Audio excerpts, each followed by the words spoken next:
Ayan, at hinugasan na nga po natin ang aking mushroom na bigay ng aking teacher. At ito't niluto ko na nga siya. Mabilisan lang itong pagluluto na ito.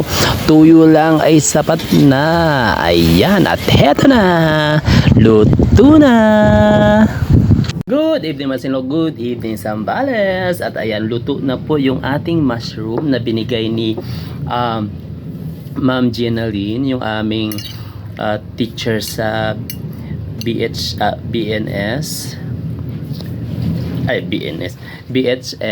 Barangay Health Services. Ayan, so titikman ko po siya. Ang mushroom, dry mushroom po ito. Pagkatapos binabad natin siya sa tubig para siya ay mag-expand ulit, no? Same din siguro yung lasa. Pero nakatikim na ako nito nung sa Saudi pa ako at bumabalik siya sa dati niyang itsura.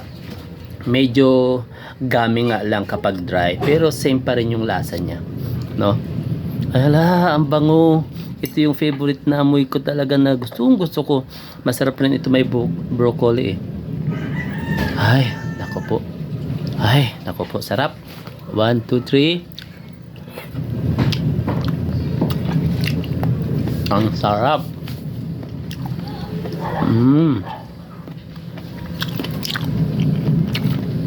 Ang sarap, lasang pugita. Isa pa. Ang sarap talaga.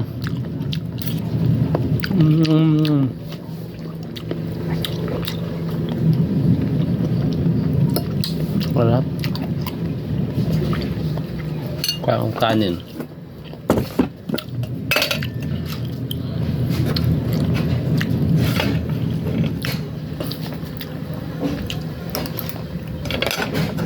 Wow, lalong sumarap.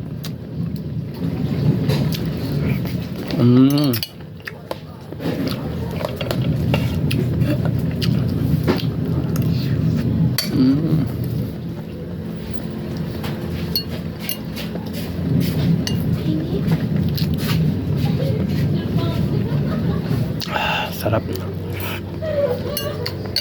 Number 1. So ayan, nag-take 2 na ako, dinagdagan ko pa kasi talagang masarap siya. Papakain na ako, parang gusto ko na dinner.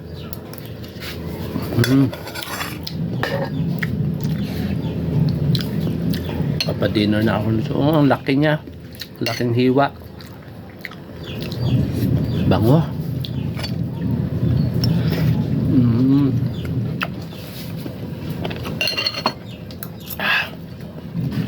Medyo maanghang siya kasi nilagyan ko siya ng sili.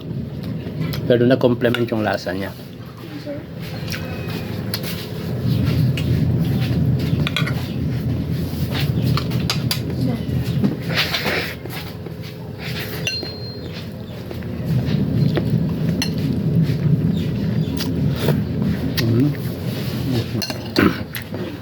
Thank you, ma'am. Ang sarap.